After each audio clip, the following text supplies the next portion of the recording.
Friend, मैं आज आप लोगों को कक्षा 6 की ओल्ड एनसीईआरटी का इतिहास का ये पहला चैप्टर बताने जा रहा हूँ।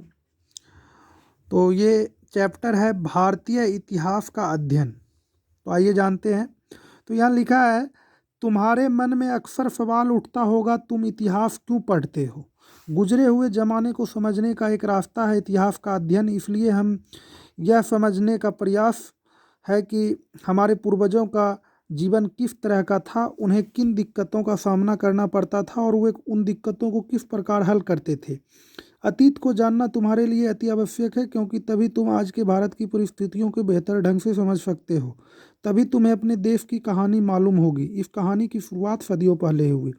तो इसका कहने का तात्पर्य है कि हमें वर्तमान को समझने के लिए अतीत को समझने का बहुत ही अधिक आवश्यकता है, क्योंकि वर्तमान में होने वाली घटनाओं का या वर्तमान में होने वाली जो भी कार्य है या जो भी घटनाएं हो रही है, तो उसका कहीं ना कहीं संबंध हमारे अतीत से जरूर रहता है। यूँ कहे तो अतीत के कोख से ही वर्तमान का जन्म होता है। इसलिए हमें अतीत को समझना अति आवश्यक है। बिना अतीत को समझे हम वर्तमान को नहीं समझ सकते। इसी अतीत को समझने के लिए हम इतिहास का अध्ययन करते हैं। अब आगे है, अब इतिहास के अध्ययन का तरीका कुछ बदल गया है। पहले इतिहास में ज़्यादातर तारीखें और घटनाओं की अधिकतर केवल राजनीतिक घटनाओं की भरमार रहती थी। अब इतिहास का दायरा विस्तृत हो गया। अब इतिहास में जीवन के अनेक पहलुओं का समावेश होता है। इसमें कहा गया कि पहले जो इतिहास का अध्ययन होता था उसमें अधिकतर राजनीतिक घटनाओं का वर्णन रहता था, लेकिन अब इतिहास का दायरा बढ़ गया है। अब इतिहास में के जीवन के सभी पहलुओं का समावेश होता है, चाहे उसके खान पान से जुड़े हो, उसके पहनावे से जुड़े हो, हर चीज़ का। अब आगे है कि जीवन के विविध अंगों के अध्ययन को ही हम संस्कृति कहते हैं। जीवन के विविध अंगों के अध्ययन को, जैसे हम क्या खाते हैं, क्या पहनते हैं, कौन सा उत्सव मनाते हैं, कौन सा त्यौहार मनाते हैं, और हम कौन क्या पशुपालन करते हैं, कृषि करते हैं, जो भी मेरे जीवन के अंग हैं, अपने जीविका के लिए हम क्या करते हैं, जो भी है, तो वो ही संस्कृति, वो सारा हमारी संस्कृति में आता है। एक जमाना था जब समझा जाता था कि कला, स्थापत्य, साहित्य और दर्शन से संबंधित जानकारी ही संस्कृति है।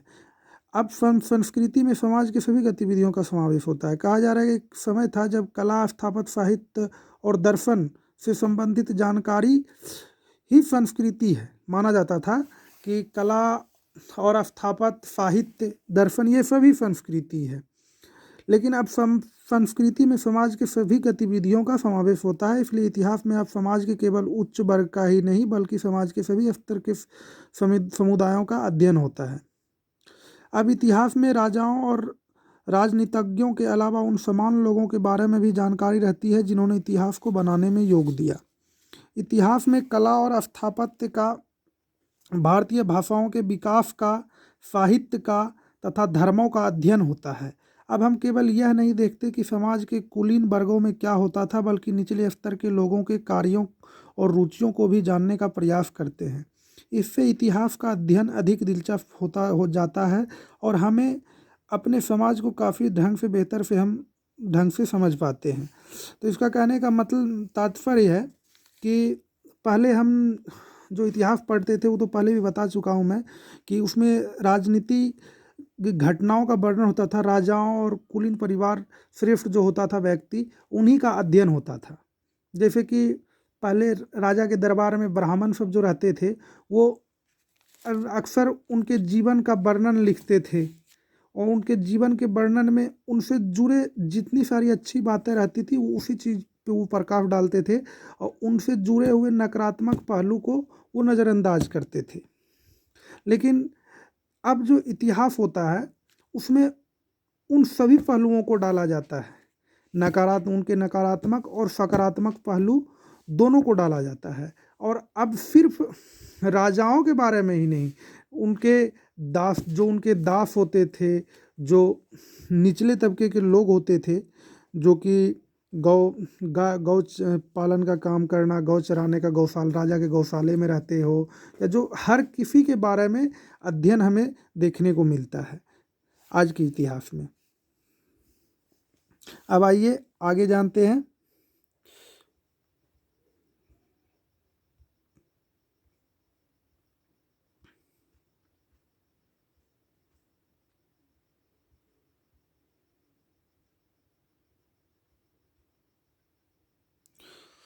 आगे है कि कुलीन और समान स्तर के जिन लोगों से हमारा समाज बना है वे सभी आरंभ में भारत के मूल निवासी नहीं थे। क्या कहा जा रहा है कि कुलीन, कुलीन का मतलब जिसे आज हम लोग कहते हैं कि बहुत ऊंचा घराना है, बहुत प्रतिष्ठित है, वही हो गया कुलीन। और समान स्तर और सामान्य लोग, जैसे हम लोग भी कह सकते हैं आज सामान्य में समाज में समान स्तर के लोग हैं, ठीक है।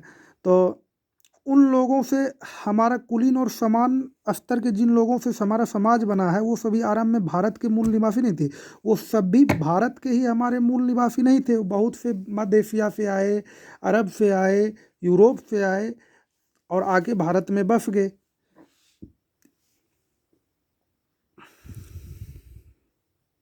अब आगे है, यहाँ आगे बस गए, यहाँ उन्होंने शादियाँ की, यहाँ के लोगों में घुल मिल गए और भारतीय समाज का अंग बन गए।